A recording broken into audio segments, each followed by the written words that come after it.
Good morning, afternoon, or evening, depending upon the time of day for you. Thank you for taking the time to spend a few minutes with me. I hope you find the experience entertaining as well as educational. Before I begin, let me tell you a little about myself. Now, when I give speeches, this part is usually done by another person who's introducing me. So you'll pardon me if this sounds a bit pretentious, but my advisors have told me this is what I should say. My name is John Fall. I'm a speaker, seminar workshop facilitator, and senior global executive management leadership consultant. I have over 4 decades of experience with organizations ranging in size from a few hundred employees to hundreds of thousands worldwide. My clients include Honda, Toyota, General Motors, the Goodyear Tire and Rubber Company, Royal Dutch Shell, Australian Teleservices Association, IBM, Lockheed Martin, ESI International, Computer Task Group, and numerous small and mid-sized enterprises. My industry experience is extensive. It includes automotive, financial services, oil and gas, healthcare, employee benefits, mortgage banking, manufacturing, distribution, construction, real estate, insurance, and others. My consulting engagements, which were predominantly initiated by client referrals, have taken me throughout North America and Asia Pacific, including Australia, Japan, the Philippines, Singapore, and they've involved vendor negotiations, management of client employees, consultants, and offshore resources.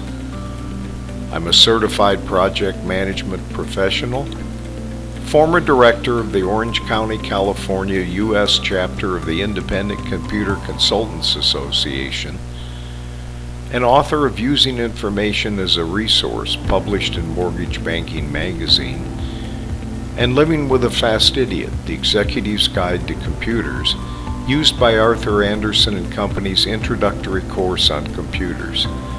I created and conducted a seminar workshop, How to Select and Install Information Technology, a Management Perspective, for the International Foundation of Employee Benefit Plans Automation Institute in Palm Springs, California in the U.S., and a workshop entitled How to Implement an E-Strategy for the Australian Teleservices Association in Sydney, Australia. It delivered real-life strategies and the pitfalls of e-strategy implementation for this organization whose members are contact center managers and team members. The workshop included web integration techniques and department organization strategies. I also developed and addressed a speech to high school students titled, What's Your Dream? At the De La Salle College of St. Benilde's Choose IT, Discover and Learn Your Future conference in Manila in the Philippines.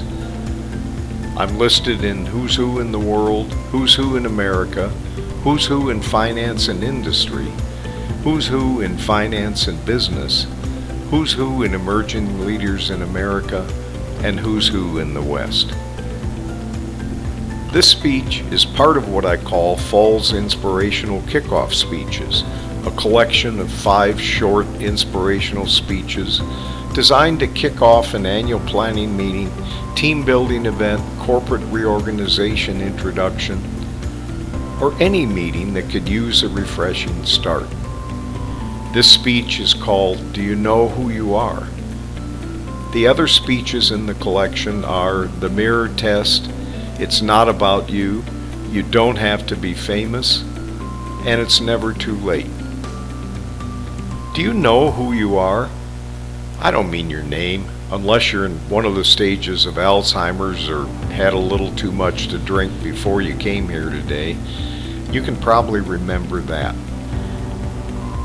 And I don't mean for the answer to be the same as a philosopher or playwright might come up with, like Descartes' I think, therefore I am, or Shakespeare's to be or not to be, that is the question, and similar expressions. And I also don't mean for the answer to be the same as if a psychiatrist or psychologist had asked you, where the answer is often husband or wife, father or mother, son or daughter. I mean from a business perspective, from a career perspective. Do you know who you are? Not just your title, whether it's chef, concert pianist, custodial engineer, customer service representative, manager, director, vice president, or even CEO. But do you know who you think you are? How you project yourself? How you think others see you and how they really see you? If you're not able to answer these critical questions, you probably not only don't know who you are, but you are also most likely not where you thought you'd be in your career by now. Because if you don't know who you are, others, especially your managers who can promote you to a better position, are probably wondering the same thing. Who are you? What's next for you? Let me tell you a little about who I am and who I've been. Later, I'll tell you a story about an executive who forgot who he was, but was lucky enough to be reminded in time for him to put back the pieces of his faltering career. That story is called You Forgot Who You Are, and it's from my latest book, And Then There Were Stories, Lessons from a Lifetime of Leadership. The book is available on Amazon.com in both print and electronic Kindle versions. I started my career decades ago, right out of college, as a technical systems engineer working for IBM. I worked there for a while and then left to become a technical consultant working with development engineers. Later, I worked still technical with small to medium-sized enterprises developing and supporting their business IT applications. I know enough about myself, partially because I worked with other people who were really talented technically, to know that I was never going to invent anything like what Bill Gates did at Microsoft or Steve Jobs did at Apple. But I enjoyed the work for a long time and made a good living out of it. But as I grew older, I more and more had that gnawing feeling many of us get when we know we're missing something. I was still fairly happy with my technical work, but I'd begun several forays into management, first as a technical leader and then as a project manager for technical development, which made me yearn for more leadership. I was always an avid reader, so to learn more during my transition into management and leadership, I changed my reading choices away from technical books and towards books on management and leadership. But what really helped propel me in my career was that I had the good fortune to work with some outstanding leaders, men and women who I respected and who respected me, so I was able to learn a lot about leadership from them. One of the suggestions they gave me was to develop some seminars. They said that everyone enjoyed my stories, which I've used most of my life to get across ideas to people, and that I should think about giving some seminars. I thought that was a great idea and had the chance to create and conduct a seminar workshop, How to Select and Install Information Technology, a Management Perspective, for the International Foundation of Employee Benefit Plans Automation Institute in Palm Springs, California in the U.S. That seminar, in addition to the fulfillment it gave me, also brought some new business helping organizations select and install information technology. And it helped to strengthen my decision to move away from technical consulting. Shortly afterwards, in the late 1990s, I took advantage of the turbulence in information technology because of the year 2000 crisis, sometimes referred to as Y2K, because K is a symbol used by computer people to mean approximately 1000. And I decided to complete my redefinition of who I was from technical to leadership. I decided to also change the nature of my business away from small to medium-sized enterprises and focus instead on large global corporations.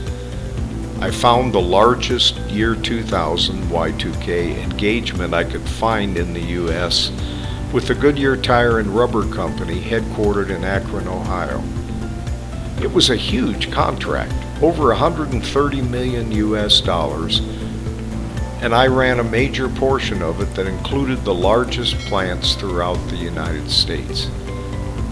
I followed this with a contract in Melbourne and Sydney, Australia that included a seminar I developed and presented titled How to Implement an E-Strategy that delivered real-life strategies and the pitfalls of E-strategy implementation for this organization whose members are contact center managers and team members. The seminar included web integration techniques and department organization strategies. I then had the good fortune to work with General Motors, mentoring their project managers in Singapore and Tokyo, Japan, as well as Detroit, Michigan in the U.S. I followed this with management of IT projects for Toyota Financial Systems in Torrance, California in the U.S., then Royal Dutch Shell in Houston, Texas, and American Honda Motor Company also in Torrance in the U.S. I was ready, I thought, to semi-retire, so with my wife, designed and built a vacation house in Tagaytay in the Philippines. It has since turned out to be more of a permanent and delightful place to live. I started to write a book and then returned to the U.S. for a while to help a client recover a mission-critical information technology project. After that brief hiatus, I finished writing and published the book and decided to continue my speaking and seminar leadership consulting. That's why I'm here today telling you stories. Well, that's who I've been, who I am now, and an abbreviated version of how I got to where I am now. I hope the stories help you as you take a hard look at your own career and how you intend to move forward. Here are some ideas for you that might help. First, write down who you think you are and make it in the form of what we consultants often call an elevator speech. That's a soundbite about who you are that you can give to someone in a short ride in an elevator. We consultants use it hoping to find some new business. You can use it to get recognized in your own organization, and it will certainly come in handy if you're looking around for a position in a new organization. Second, ask your colleagues to verify what you've written. You might be surprised to find out you project yourself to be very different from who you think you are.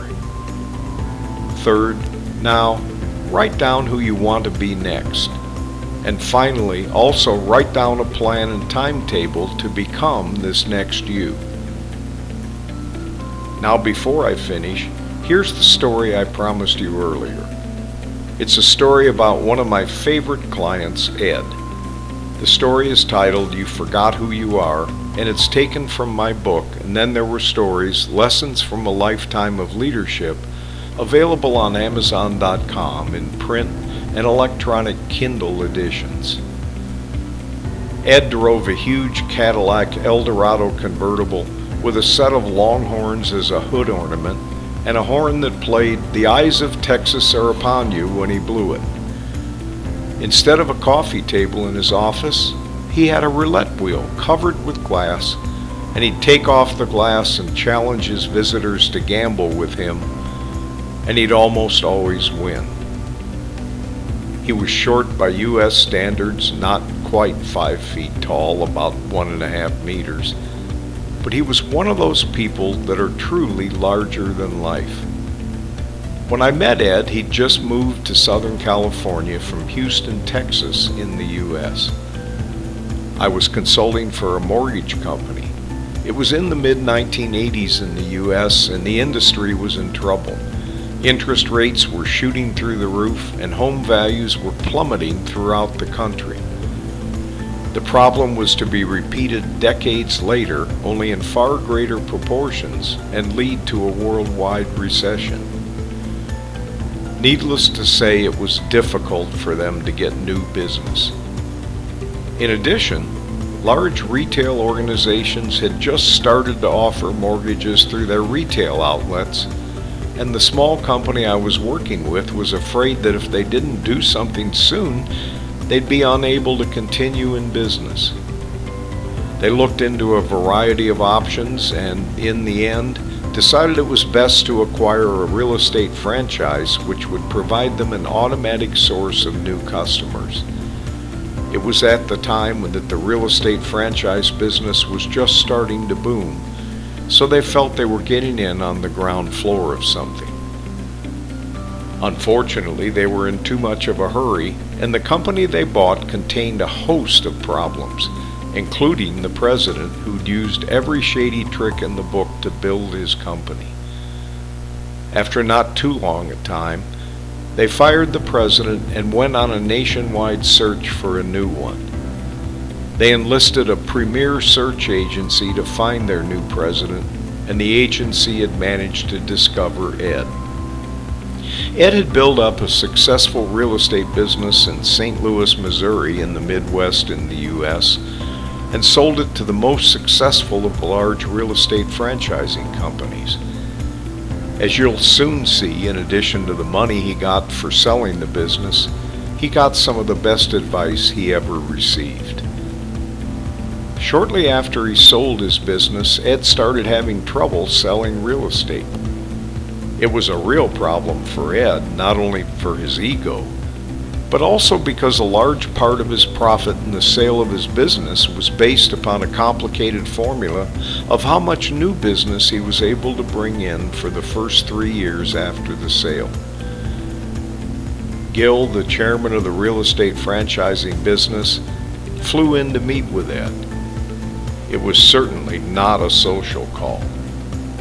Gil spent 3 full days with Ed, first reviewing all of his plans, and then attending sales meetings and working with Ed and individual salespeople as they tried to revive the business.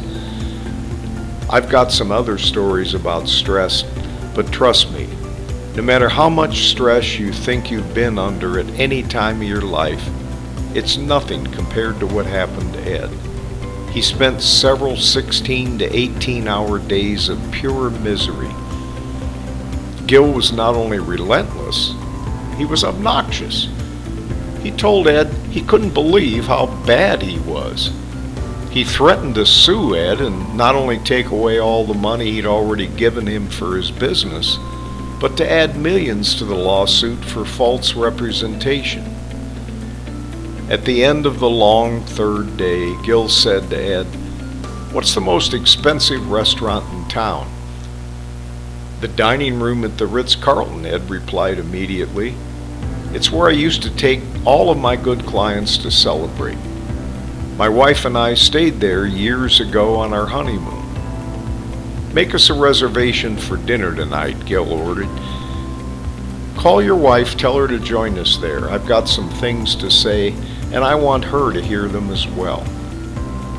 Ed did as he was told and warned his wife, who'd already heard the stories of what had been transpiring the last few days, to expect the worst. Ed and his wife met Gil at the Ritz-Carlton and held their breath, waiting for another tirade from Gil, but instead he was charming. He ordered champagne and caviar and told stories of how he'd built up his real estate franchising business. Then he paused and said, "But enough about me. That's not why I invited you here." Ed and his wife thought, boy, this was it. Now the axe will drop and we'll find out how much trouble we're really in. But instead, Gil said, "Ed, you build up one of the most successful real estate businesses in the country. That's why I bought it. In the process, I'm sure you faced some unbelievably tough situations. What you're facing now is just another tough situation. What happened to you is you forgot who you are. So I booked the presidential suite here for you and your wife at my expense. Treat it like a second honeymoon. There's only one thing I want you to promise me. Reminisce together about how you built your business. Remember the tough times and how you were able to get around them. I don't want to see you for another 2 days, but when I do, I want the old Ed back. It worked. Ed never forgot it. I've used the advice myself as I face tough situations, and it's always worked for me. I'll bet it works for you too. Thanks for letting me spend some time with you and to share my stories. If I left you learning for more, send me an email at jrfall@yahoo.com and I'll send you some information about the Leadership Insight series, a collection of 5 seminars based upon my book. And then there were stories, lessons from a lifetime of leadership. The book is available on Amazon.com in print and electronic Kindle editions.